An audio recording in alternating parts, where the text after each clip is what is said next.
¿vale? Esto Vale. ya está grabando. Estupendo. Buenos días, Tony. Buenos días. ¿Cómo ¿Qué tal? estás? Muy bien, muy bien, muy bien. Muy contento. Yo siempre empiezo las entrevistas preguntando lo mismo. Es ¿por qué haces cine? Pues porque debe ser la única manera que conozco o que más o menos domino de expresar lo que necesito expresar. No sé escribir, no sé pintar, no sé. Entonces, haciendo el cine soy capaz de expresar lo que necesito decir, que es una necesidad. Si no he leído mal, toda tu carrera se ha desarrollado en Estados Unidos. Sí. ¿Fue una decisión emigrar a Estados Unidos? ¿Fue una decisión laboral, personal? Fue personal de búsqueda y en Estados Unidos es donde encontré quizás el lugar donde yo encajaba, donde encajaba mi ritmo, donde encajaba mi manera de pensar, donde encajaba. Sí. Aquí no encaja tanto, por la razón que sea. ¿Por qué hacer una película en Indiana? ¿Cómo descubres el espacio, el lugar? ¿Por qué haces una película de ficción? Porque la primera intención era hacer un documental. Sí. Abres y cierras con imágenes del documental. Sí. ¿Y por qué Indiana? Porque es una zona muy... Sí. O sea, es una zona que no te tropiezas con ella, hay que ir a buscarla. Sí, no, total, de hecho es cierto, sí, hay que ir a buscarla y hay que ir a buscarla con ganas. Precisamente por eso, porque es un sitio que hay que ir a buscar. Por eso es un sitio completamente anodino, donde parece ser que no hay nada, pero sí, si te adentras hay cosas muy interesantes, y a mí me parece el Midwest americano se me ha parecido más interesante que Nueva York, que la costa este y la costa oeste, ¿no? Entonces, Indiana me parece un sitio muy interesante, donde ocurren cosas muy interesantes y donde no ocurre casi nada. Por eso lo que ocurre puede estar cargado. ¿Y por qué el tema paranormal, el tema esotérico, el tema espiritista?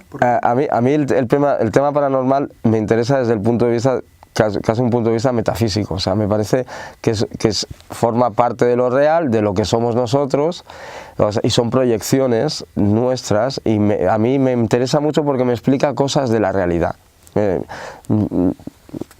Para mí son síntomas de que algo en la realidad no funciona como tú quieres, por eso te proyectas en lo paranormal. O sea, eso es lo que me interesa, no lo paranormal en sí.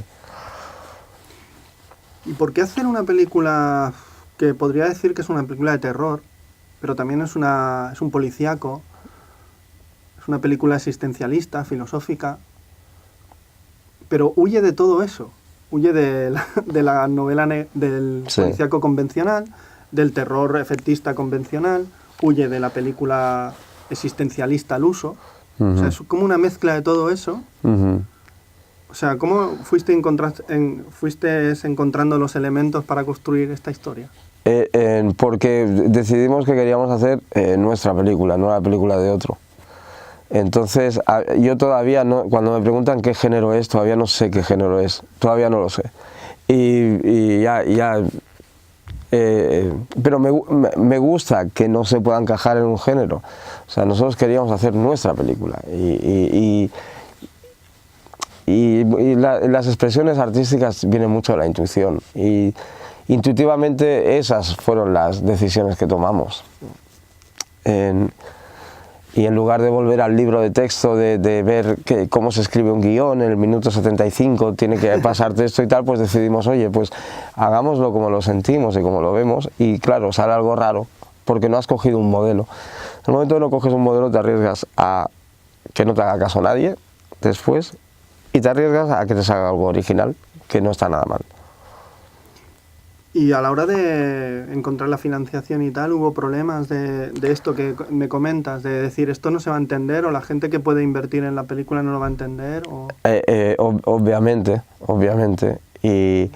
Pero yo tengo la suerte de haber colaborado con gente que cree en mí y que tiene la misma sensibilidad, y algunos de ellos tienen dinero.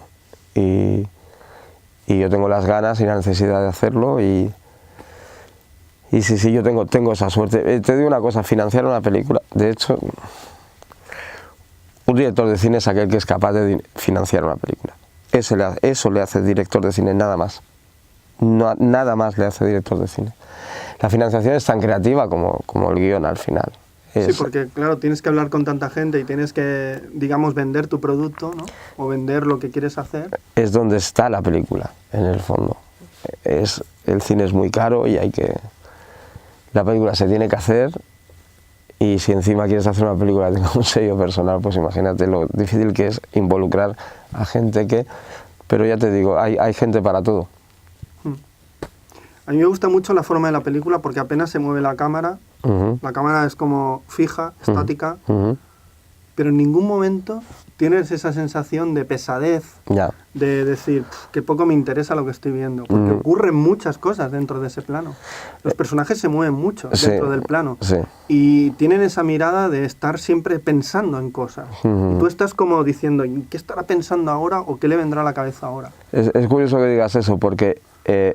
con Ana Franquesa Solano, que es la directora de fotografía, lo que pensamos fue filmarla como si alguien estuviese mirando lo que pasa. O sea, alguien de fuera llega a Indiana y la historia sucede delante de sus ojos. Entonces está a cierta distancia, a una distancia prudente para no intervenir, y esa sería la aproximación.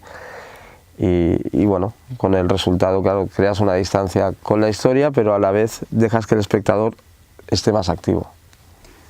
¿Y la atmósfera de la historia? ¿Cómo se construye? Porque es muy difícil, son trigales muy grandes, carreteras muy inmensas, hay mucho espacio, hay mucha luz. Pero vosotros conseguís esa luz como, no sé, apagada, sombría en muchos momentos. Esa inquietud siempre en que cualquier cosa puede suceder en cualquier momento. ¿Cómo se construye? ¿Cómo fue el trabajo con la DOP, con la directora de foto? Pues... ¿Qué luz buscabas? ¿Cuál fue ella es una... O sea, la persona que dirigió la foto es una persona que de fotografía sabe mucho más que yo. Y esto es muy interesante, sí. Está muy bien, si haces algo de cine, colaborar con gente que sabe más que tú. Esto te va a venir bien.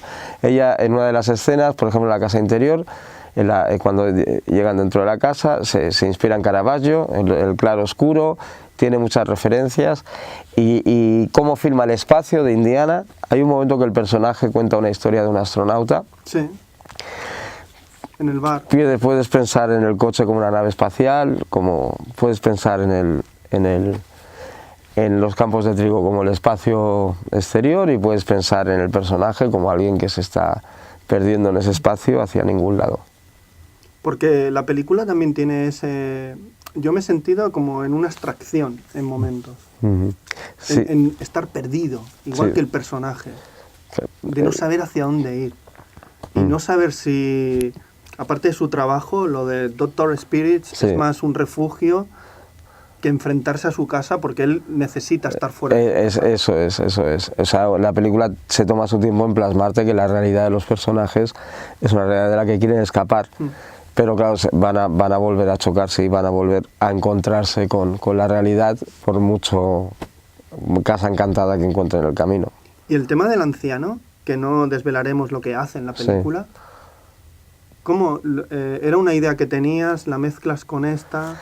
Todo sale de un documental que hice, era una de las historias que se mezcla con otra historia, pero me gusta mucho la juxtaposición entre alguien que está haciendo algo realmente muy serio y otra gente que está jugando con la realidad y no sabe que al final se va a encontrar. Entonces la juxtaposición y el contraste entre estas dos historias me parece que provocan la dinámica suficiente que, aunque no estén conectadas aparentemente para nada, la gente continúe interesada en la historia. Sí, porque a mí viendo la película me acuerdo de... Parece una película de los años 30, que hacían la RKO, por ejemplo. Estas pelis de 70 minutos, 75, porque la duración de la película va por ahí. Y sobre todo también de la dimensión desconeguda o de Hitchcock. Tiene ese look. Tiene, claro. Para empezar, que la película sea corta es una lección, ¿eh? Vale. O sea, Porque estaba definido desde el principio. No, porque me tuve que pelear mucho, porque a nivel de inversión y producción, vale, una película más larga encajaría más en el circuito de distribución, pero yo confiaba de que no, de que la película, si encontraría algo con el formato que tiene. Y el formato que tiene es que es una película corta, porque es que yo creo que las películas son muy largas, tío. Ya. Son muy largas. Porque acabas, o sea, no querías reiteración, ¿no? Querías ir al grano y a ver, no entiendo qué pasa hoy en día, que si la película no dura 3 horas ya no es una película, es que no lo entiendo. Sí, es un poco locura, ¿no? A mí me gusta mucho el formato de película de 1 hora y cuarto, 1 hora y media, lenta, me gusta que se tome su tiempo, a mí me gusta personalmente, por eso es la película que hago. Hay otra gente que le gusta que la película vaya echando hostias y dure 3 horas. Fantástico. Y el momento que la empiezas a mover por festivales y la gente empieza a verla, ¿qué se encuentra? ¿Cómo es el feedback? La película fue muy difícil al principio. Al principio esa película se iba a quedar en el cajón. Nadie le hacía caso y de repente el Festival Fantasia de Montreal, que es un festival muy prestigioso de cine fantástico, el director y otra persona más ven la película y hablan de la seleccionan, y no solo eso, que hablan de la película como que la película hacen una muy buena crítica. Y eso atrae a mucha gente que la venga a ver, y esta gente empieza a escribir, y entonces la película empieza a crecer por sí misma. Entonces llega a Sitges, Sitges se interesa, y este señor lo cambió todo. El que escribió esta reseña sobre la película la encontró muy interesante, porque yo me imagino que el resto de la gente que la veía, supongo, la paraba antes.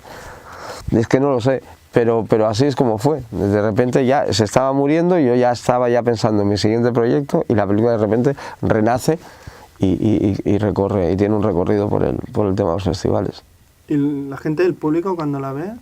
¿Cómo son? Algunos se duermen, lo cual es muy sano. Otros les gusta y otros no les gusta, y como tiene que ser. O sea, no puede ser que le gustes a todo el mundo. Algo raro estás haciendo, ¿no? Si le gustas a todo el mundo. ¿Y tu experiencia personal de todo este viaje? Yo me he sentido, al principio fue muy duro, pero al final, da igual si la película es mejor o es peor, al final yo estoy orgulloso que al final he hecho la película que quería. Y eso para mí tiene cierto valor. Me voy a la cama tranquilo, diciendo, esta es la película que yo quería, y al que le guste bien y al que no. Quiero preguntarte también una cosa que no suelo preguntar, pero ¿por qué se llama Indiana la película? ¿Por qué querías dejar claro el lugar donde sucede todo esto? La película se llama Indiana porque Indiana es ese lugar donde, si la película pasase en España, se llamaría La Mancha. En un lugar de La Mancha. Quizás sería el referente español, La Mancha, o la... Sí. Y salvando a distancias, porque voy a hablar de la gran obra maestra de la historia, que es el Quijote. Pero bueno, pues sí, Sancho y Quijote me hacen mucha gracia. Y estos dos, pues Sancho y Quijote, cuando lees el Quijote te das cuenta que son dos Spirit Doctors, ¿eh? O sea, son dos mequetreces de mucho cuidado, tela, Ahora estaba pensando en El extraño viaje de Fernando Fernández. Sí, fantástica, sí. Es una película que podría dialogar con la tuya. Sí, bueno, a mí me interesa mucho el viaje, la idea del viaje. La gente fuera de casa, el extraño viaje es siempre divagando, o sea, no divagando, yendo de un sitio a otro, sin casa, sin tal. Entonces, sí. Cualquier persona, dime. Sí, porque nace igual que la tuya a través de un crimen real, el crimen de Mazarrón, en Murcia, y a partir de ahí construyen la película. Sí, construyen, sí, totalmente. Sí. Y ahora, para terminar, me gustaría que me dijeras qué película cambió tu mirada como espectador, o una de ellas. Lynch. Yo sí, me acuerdo cuando vi Blue Velvet que me quedé diciendo, hostia, ¿qué ha pasado? Que salí y la realidad no era igual. O sea, realmente cambió mi percepción de la realidad. Y lo conseguí. Buscando una oreja, ¿no? Sí, estaba así, como buscando una oreja Fíjate, me acuerdo cuando vi Carretera Perdida, cuando se estrenó Carretera Perdida, que la vi en un centro comercial, y cuando salí era la última sesión, estaba el centro comercial vacío, fui al lavabo y yo estaba acojonado, o sea, es que estaba acojonado, es que todo era muy raro alrededor mío. Entonces algo tiene él que es capaz, su uso de los sensoriales, impresionante. Ese me cambiará. Pues Tony, muchas gracias por tu No, tiempo, muchas gracias a ti. por tu película. Yo siempre digo hasta la próxima película. Muy bien, pues hasta la próxima película. Gracias. Gracias,